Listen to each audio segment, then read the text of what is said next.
नमस्कार साथियों, स्वागत है आपका हमारे यूट्यूब चैनल में।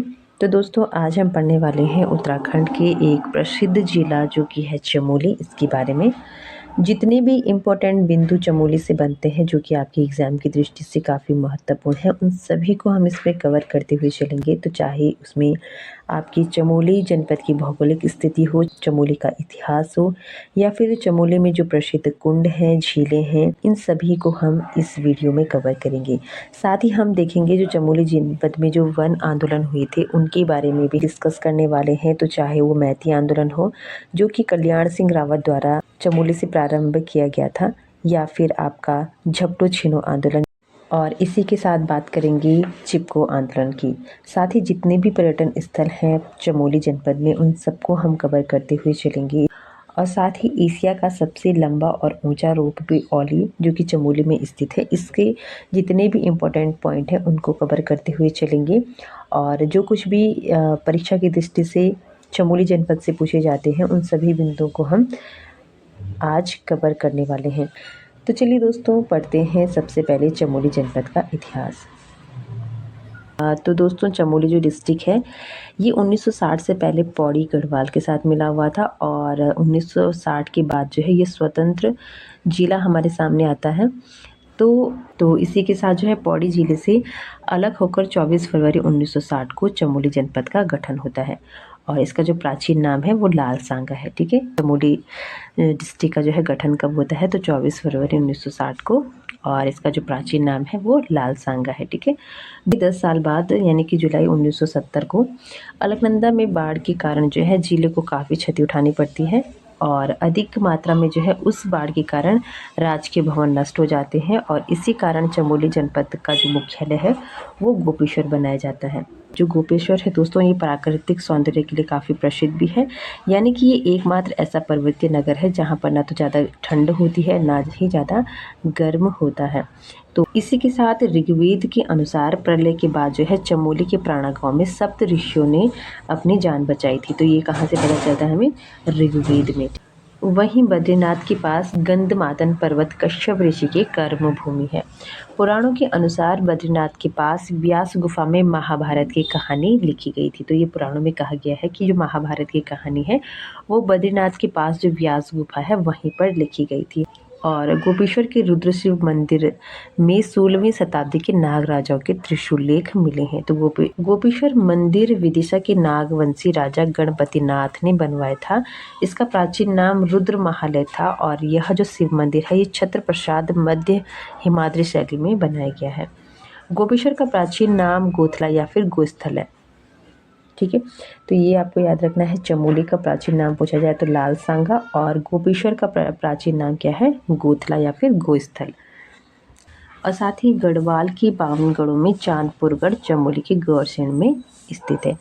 तो ये वही चांदपुरगढ़ है जो कि पंवार राजाओं की प्रथम राजधानी मानी जाती है।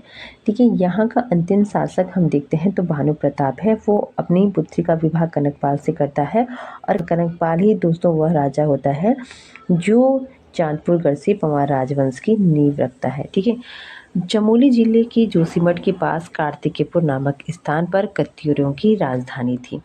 और आगे हम बात करेंगे दोस्तों तो चमोली जनपद की भौगोलिक स्थिति के बारे में। ठीक है, तो दोस्तों गोपेश्वर एकमात्र ऐसा पर्वतीय नगर है जहाँ ना ज़्यादा गर्मी होती है और ना ही ज़्यादा सर्दी। ठीक है, साथ ही गोपेश्वर क्या है, चमोली जनपद का मुख्यालय है।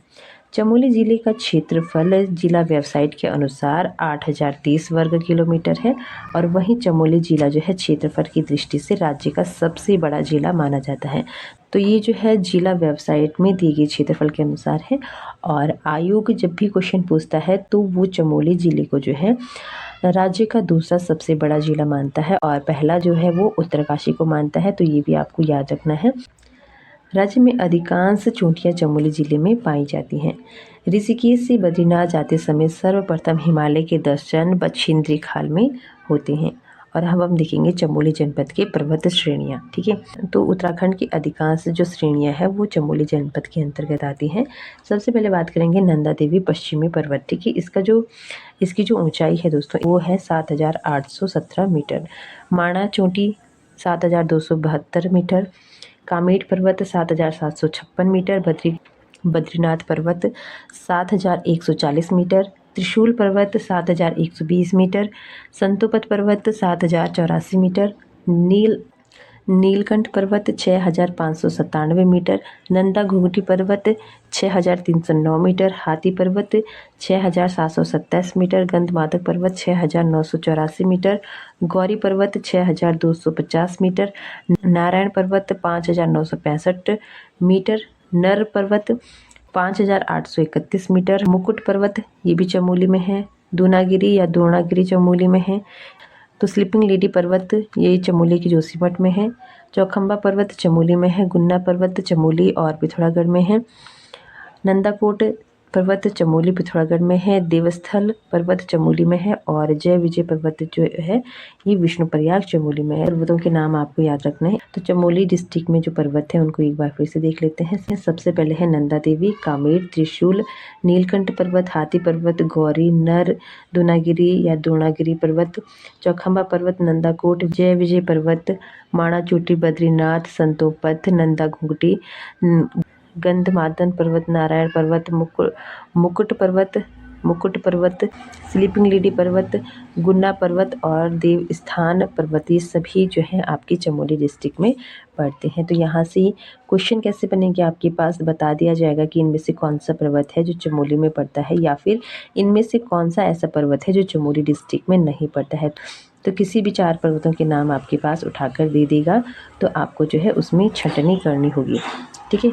और इसी के साथ आगे हम देखते हैं चमोली जनपद की झीलें और जलप्रपात, ठीक है। तो सबसे पहले हमारे पास होमकुंड ताल, ठीक है। ये जो नंदा देवी राजात यात्रा होती है इसका अंतिम पड़ाव है, वहाँ पर स्थित है आपका होमकुंड ताल, ठीक है। फिर है संतोपंत ताल, ठीक है। इसे क्षीर सागर नाम से भी जाना जाता है, लिंगा ताल या फिर ओछरी ताल।